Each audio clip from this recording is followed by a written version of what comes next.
guys, Sam here, and welcome to another review. Now, this one is on another episode from Avatar: The Last Airbender, and just like the last time we reviewed an episode from the show, it's on another one that's pretty decent, but again, not a whole lot of people talk about. And that episode in question is the 5th episode in the 2nd season, entitled Avatar Day. This one doesn't get talked about too much compared to other big episodes from the 2nd season, like The Blind Bandit and Zuko Alone. But do you want to know what's interesting? Avatar Day was technically the last episode that started a beloved trio together, Aang, Katara, and Sokka, before it became a quartet, Aang, Katara, Sokka, and Toph in the next episode, The Blind Bandit.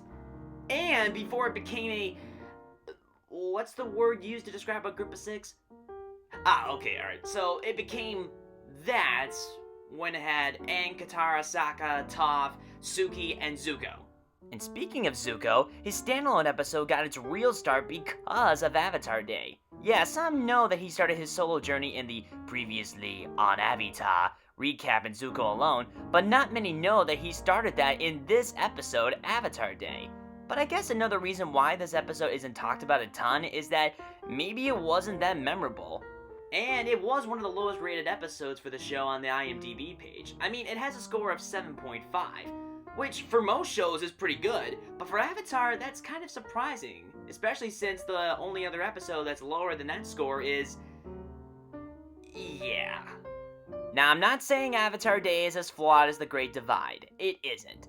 But after looking at that score, I got curious and decided to watch it for myself. What did I think about it? Well, let's go ahead and take a look. And if you've seen my videos before, you know the drill. First, I'll give you my summary, and then I'll give you my final thoughts afterwards. You ready? Okay, here we go. It starts with a gang getting ambushed by the Fire Nation Rough Rhinos. They manage to escape with most of their stuff, but Sokka accidentally leaves his boomerang behind, which gets his spirits down. But then his and other spirits get lifted a bit when they find out that there is a festival being held in Shin Village called Avatar Day. At first, they think it's a good thing. Maybe it's like a celebration for the past avatars or something. But they quickly find out that it's more of a anti-Avatar Day. So the trio blow their cover and plead with the people to think the opposite, that the Avatar is the savior of the world.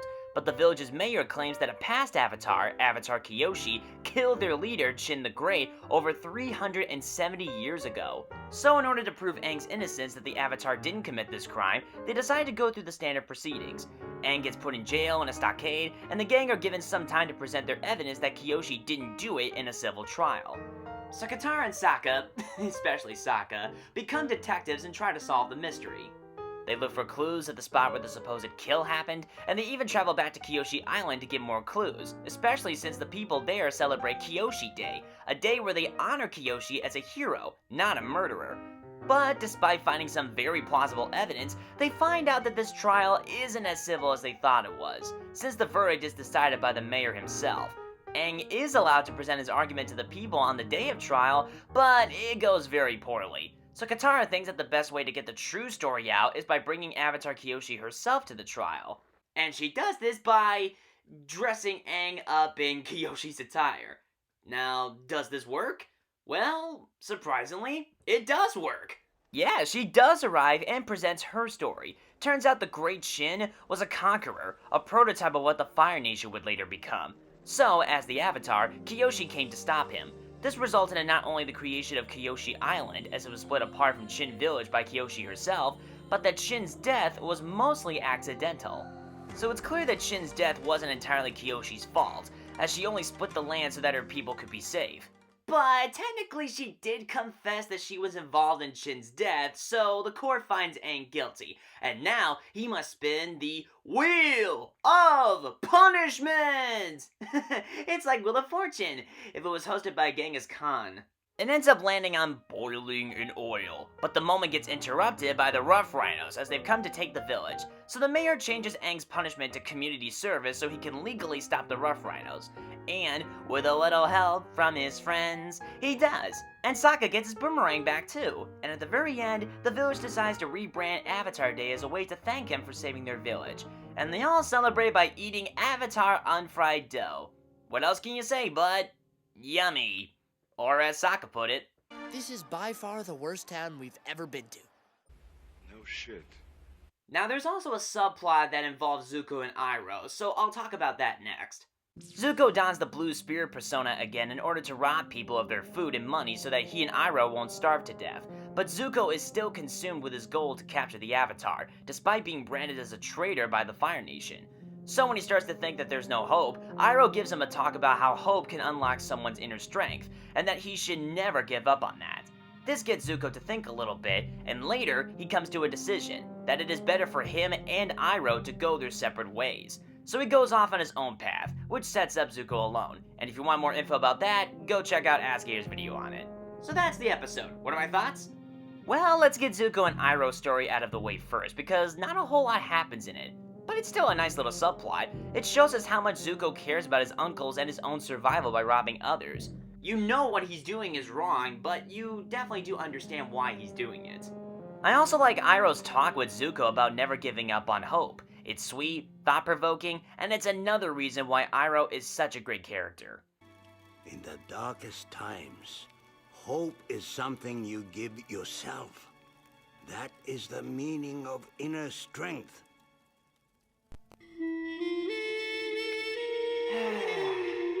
May we all follow your philosophy and wisdom, Uncle Iroh. May we all. I guess the only nitpick I have with it is that there isn't a lot that happens in the story, because I kind of wanted a little more, but it's a tiny nitpick. Aside from that, it's still pretty good, so to get out of the way, I'll give the subplot a score of 8 out of 10. But now let's get to the meat of the story. The Avatar Gang versus the Chin Village in the latest episode of Law and Order Avatar.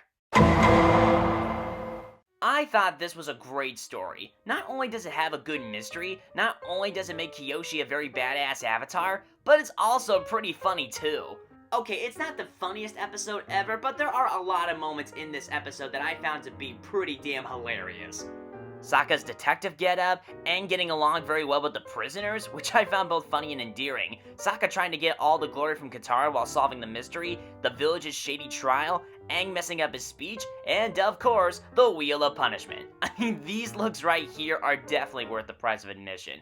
Even the subtle jokes are good too. Like at one moment, the mayor starts talking about how everyone loved Chin the Great.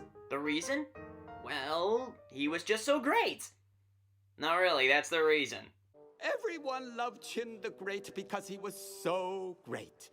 Okay, that's like saying, I love the PogChamp meme, it's so great! Well, why is it great? Well, it's just so great! Disclaimer, if you like the meme, that's fine. I just don't find it funny. Do not be offended by this moment. It is only a joke, you little snowflakes. I also like Katara's face when Sokka starts talking about Suki, who by the way left the island with her other warriors to help out in the war because of the Avatar Gang.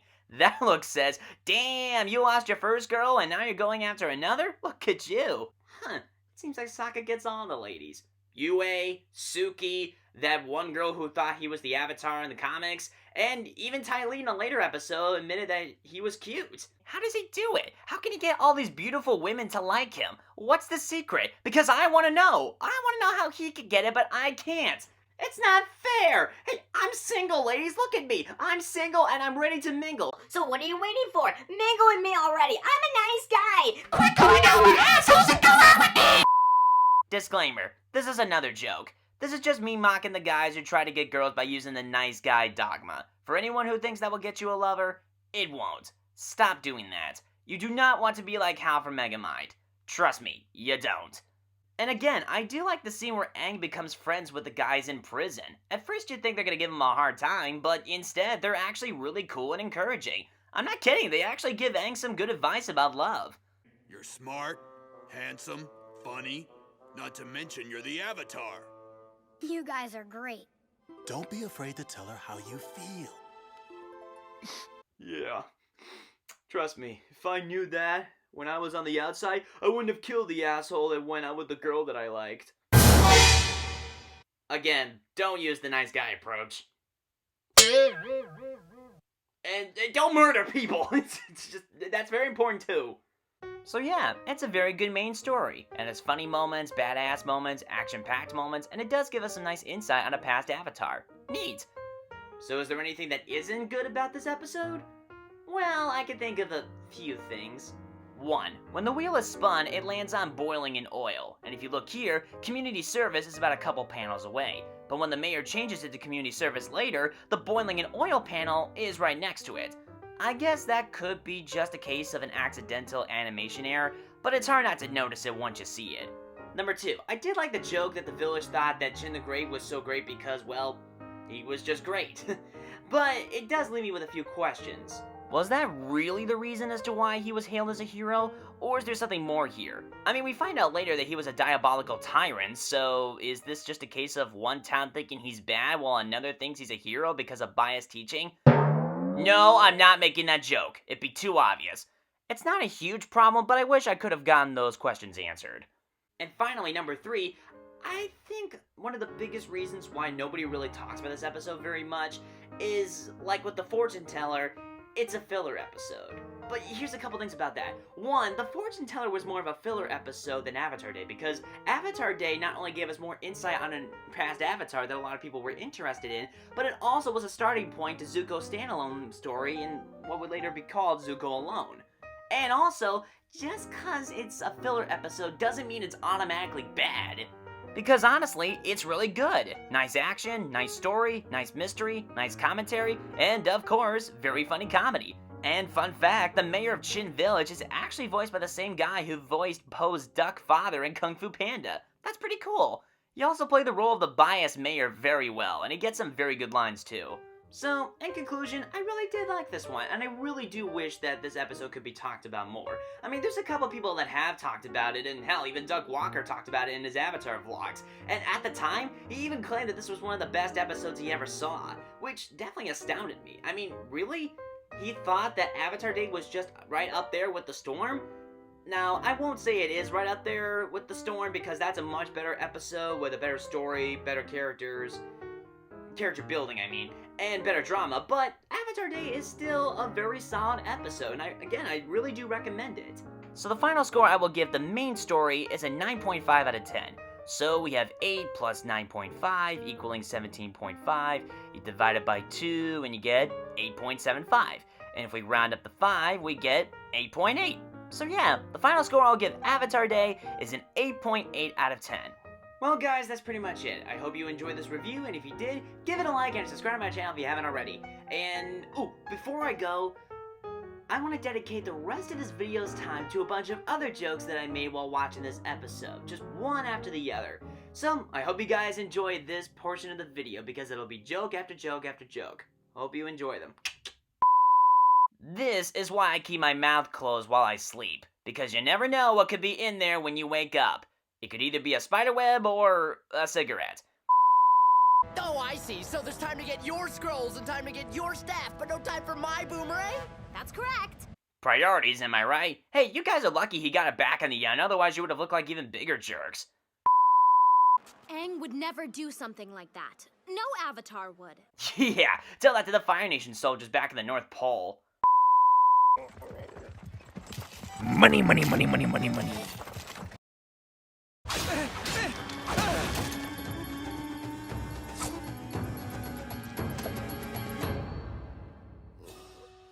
Well, by using the wisdom from Alex Clark, there is one thing I can do when I have no money. Go on a nature hike with my mom. I made it. I'm proud of you. But we only made it halfway. Still got 7 more minutes to go. You're going to fit in real well around here.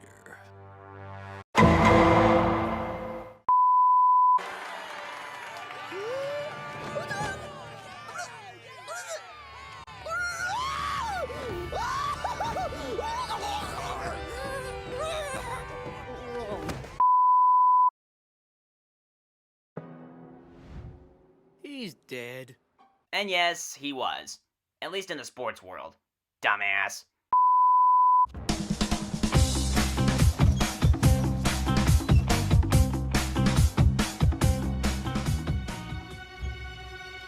Looks like it's boiled in oil.